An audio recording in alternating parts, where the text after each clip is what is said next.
नमस्कार, स्वागत करता हूं आप सभी दर्शकों का हमारे YouTube चैनल पर।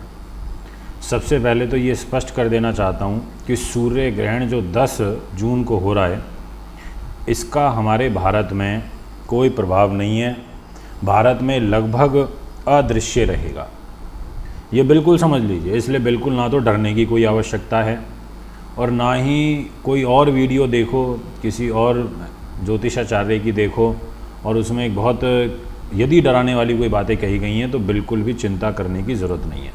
पर बस एक चीज़ कहना चाहता हूँ,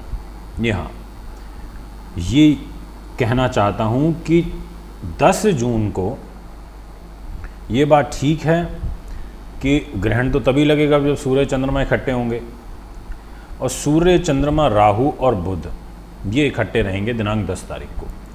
तो ऐसी स्थिति में चंद्रमा जरूर कमज़ोर हो जाएगा। तो उन लोगों के लिए एक तनाव की बात ज़रूर बनेगी जो मन से भयभीत रहते हैं, जिनकी कुंडली में सूर्य और चंद्र का दोष लगा हुआ है, ग्रहण का, अमावस्या का, जिनकी कुंडली में चंद्रमा राहु का ग्रहण दोष लगा हुआ है, जिनको एंजाइटी जल्दी हो जाती है, जो छोटी छोटी बातों की टेंशन बड़ी जल्दी ले लेते हैं, या जो वहमी किस्म के हैं, ऐसे लोगों को उस दिन एक मन में विकार, एक भय भ्रम की स्थिति ये ज़रूर देखनी पड़ेगी। इसीलिए यहाँ पर आप सफ़ेद रंग के वस्त्र पहन लो, दूध दही चावल चीनी का इस्तेमाल करो, आप यहाँ पर चांदी का कड़ा पहनो, चांदी के गिलास में पानी पियो, आप यहाँ पर सफ़ेद वस्त्र धारण करो। उस दिन खीर ज़रूर बनाओ, खीर बनाने के बाद चंद्रमा को ज़रूर दिखाओ, चंद्रमा को दिखाने के बाद फिर उसका भोग लगा के प्रसाद का फिर खा लो। सिर्फ उन लोगों को डरने की आवश्यकता है। बाकी 4 राशियाँ ऐसी भी हैं जो इस सूर्य ग्रहण से जिनके लिए लाखों रुपए कमाने का योग बनेगा, जिनके कार्य चलने शुरू होंगे। और अब धीरे धीरे तो लॉकडाउन देश में खुलना भी शुरू हो गया है, यहाँ से पटरी भी आपकी ट्रैक पे आनी शुरू होगी, क्योंकि पक्ष समाप्त होगा। यहाँ से जब एक पक्ष समाप्त होकर के दूसरा पक्ष शुरू होगा तो ये आपके लिए बहुत कुछ लेकर के आएगा। इसलिए मैं आपसे कहना चाहता हूँ कि सूर्य का भी गोचर हो जाएगा 14 तारीख को, 10 तारीख को ग्रहण है। कोई किसी प्रकार की घबराने वाली बात नहीं है। हाँ, ये कहना चाहता हूँ, अभी और भी कुछ बताऊँगा, ये ज़रूर कहना चाहता हूँ कि बाहर की जो कंट्रीज़ हैं उनमें ज़रूर इसका प्रभाव देखने को मिलेगा। और भारत के किस क्षेत्र में देखने को मिलेगा ये बता देता हूँ। अरुणाचल प्रदेश के कुछ क्षेत्र हैं, यानी कि अरुणाचल प्रदेश हमारे देश का, उस पर ज़रूर इस ग्रहण का प्रभाव आएगा। और इसके अलावा अखंड जम्मू कश्मीर, ये जो पाक अधिकृत जो कश्मीर है और जो अक्साई चीन है, इस क्षेत्र में ये एक स्वल्प ग्रास रूप में दिखाई देगा। भारत में कोई ज़्यादा खास प्रभाव नहीं है। अब भारत के अतिरिक्त कहाँ कहाँ ये दिखाई देने वाला है उसके बारे में मैं आपको बता देता हूँ। तो मित्रों, ये साउथ इटली के अंदर देखने को मिलेगा इस ग्रहण का पूर्ण रूप से प्रभाव। इसके अलावा इस ग्रहण का प्रभाव साउथ रोमानिया में, सर्बिया में, ग्रीस, ऐसे जो कंट्री हैं, ग्रीस वगैरह में तो चलो कम देखने को मिलेगा। इसके अलावा उत्तर जो एशिया है, जैसे अधिकतर चीन का पार्ट, दक्षिण चीन, नेपाल को छोड़ करके, इसके अलावा कजाकिस्तान में, मंगोलिया में, रूस में, उत्तरी अमेरिका में ऐसे, और अधिकतर कनाडा, ज़्यादातर पार्ट इसका कनाडा का इस सूर्य ग्रहण में देखने को मिलेगा। पूर्वी अमेरिका जैसे वॉशिंगटन, ओंटारियो, ऐसे जो क्षेत्र हैं, और इसके अलावा अटलांटिक महासागर में भी इस सूर्य ग्रहण का जो प्रभाव है वो देखने को मिलेगा। तो अमेरिका हो गया, कनाडा हो गया, ऐसे जो क्षेत्र हैं ये इसकी चपेट में ज़रूर आएंगे।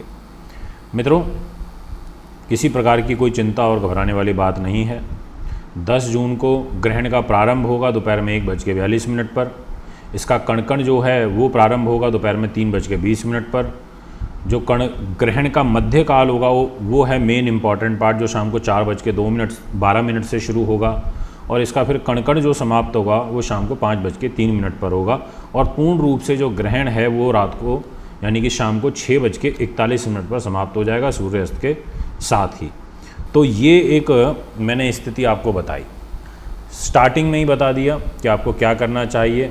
ग्रहण है तो इसमें भारत में ज़्यादा नहीं है, तो इसलिए सूतक का इतना कोई खास इसमें महत्व है नहीं, इसलिए कोई दिक्कत वाली बात नहीं है।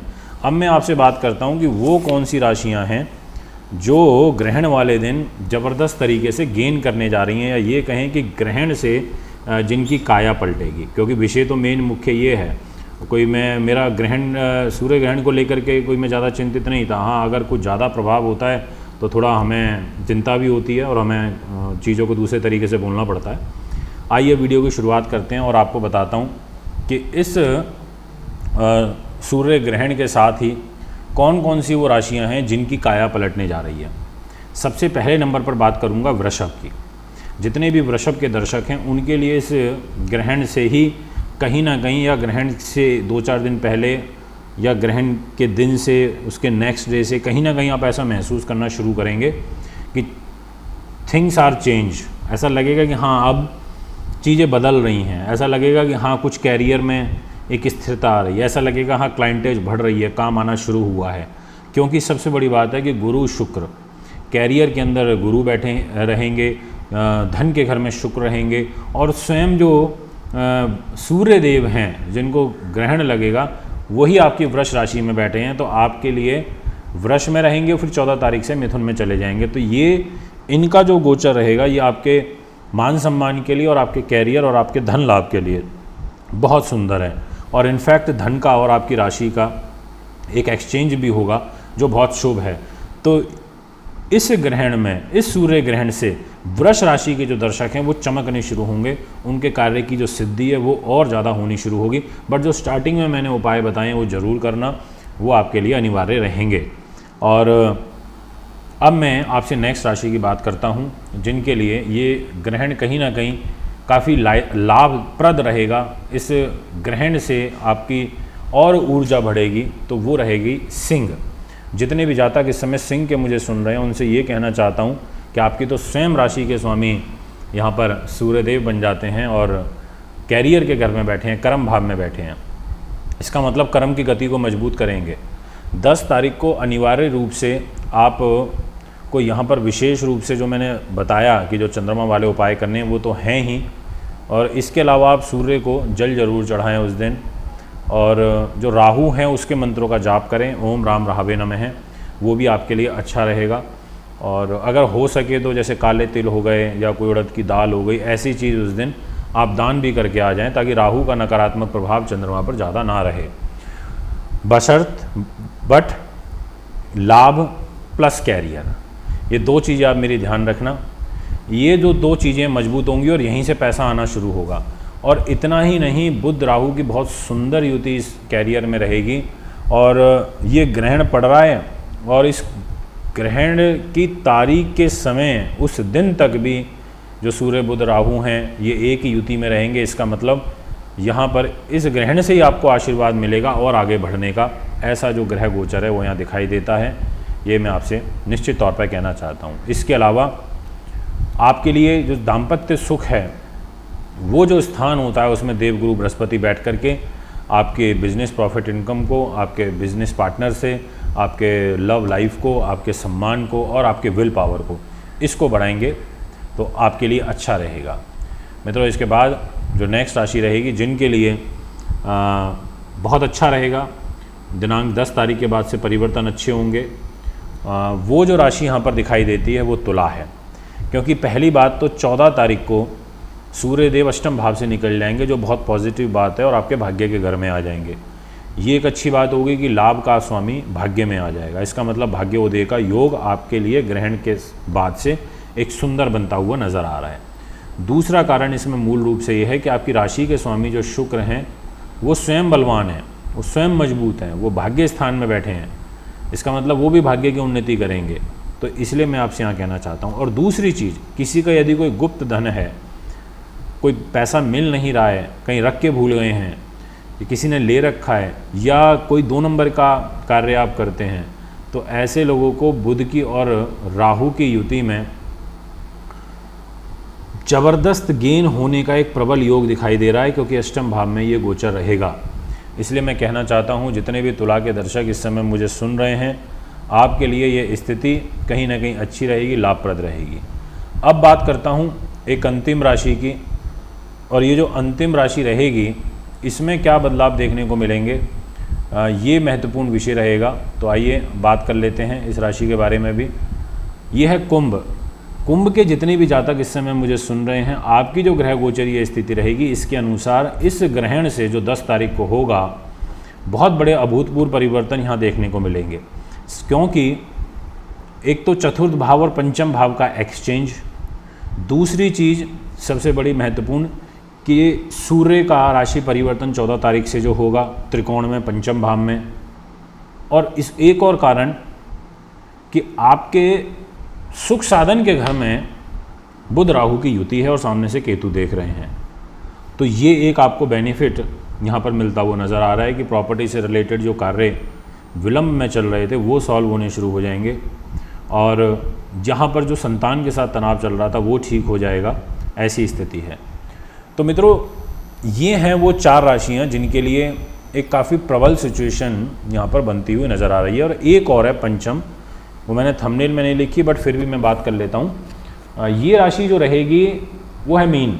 आपके लिए सुकून इसलिए मिलेगा बहुत बड़ा कि केंद्र में सूर्य आ जाएंगे दिनांक 14 तारीख को ग्रहण के बाद से, और सूर्य परिवर्तन से 2-3 दिन पहले, 4 दिन पहले लगभग फल देना शुरू कर देते हैं। तो यानी कि ग्रहण समाप्त होगा और उसके अगले दिन से लगभग सूर्य जो है मिथुन राशि का फल देना शुरू कर देंगे, केंद्र की तरफ रुख होगा और केंद्र में सुख साधन की तरफ होगा। तो कुछ रुके हुए कार्य आपके बनेंगे और आर्थिक रूप से समृद्धि बढ़ेगी, ऐसा एक योग यहाँ पर दिखाई देता है। अब जैसा मैंने बोला कि भारत को छोड़ करके जो बाकी के जो और स्टेट्स हैं, राज्य जहाँ पर इसका प्रभाव ज़्यादा देखने को मिलेगा, उनको यहाँ ध्यान रखना है।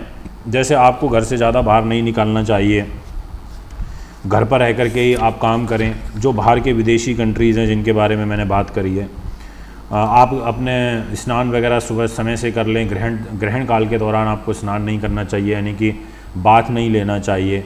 कोई अपने घर में ही हवन यज्ञ टाइप इस तरीके से कर लें। ओम घृणी सूर्याय नमः मंत्र का जितना हो सके जाप करें। आदित्य हृदय स्तोत्र जो होता है इसका जाप करें, ये आपके लिए काफ़ी अच्छा रहेगा। ऐसा करने से भी सूर्य बलवान होगा, तो सूर्य बलवान होगा तो कहीं ना कहीं ये एक अच्छा ही माना जाएगा। और किसी प्रकार के जो शारीरिक संबंध होते हैं इनको इस ग्रहण वाले दिन या ग्रहण काल जो मैंने समय वीडियो की स्टार्टिंग में बताया इसमें अवॉइड करें। ऐसी जो चीज़ें हैं वो आपको यहाँ पर करनी चाहिए। उस दिन विशेष रूप से साबुन और शैम्पू का इस्तेमाल ना करें, औषधि रूप से स्नान करें। चावल डाल ली, थोड़े से हल्दी डाल ली, गंगा जल मिला लिया उसमें, इस प्रकार से ऐसी चीज़ मिला करके तब स्नान करें, ये आपको करना चाहिए। तो ये सब उपाय हैं। नाखून नहीं काटने हैं आपको, इसका अवॉइड करें। ग्रहण काल जब चल रहा होगा तो उस दौरान आपको सब्जियां वगैरह या काट करके बहुत सारे लोग रख देते हैं, नहीं करनी, ढक के रखें, काटनी भी नहीं है। चक्कू को हाथ नहीं लगाना है। इसके अलावा जो मूर्तियां हैं घर में उनको ढक कर के रख दें। ऐसी सब चीज़ें हैं जिनका ध्यान रखना होगा। मित्रों, अगर आप भी कुंडली बनवाना दिखवाना चाहते हैं तो संपर्क कर सकते हैं। वो राशियाँ थीं 5 जिनके बारे में मैंने आपसे चर्चा करी, और आप भी टाइम ले सकते हैं। नमस्कार, धन्यवाद।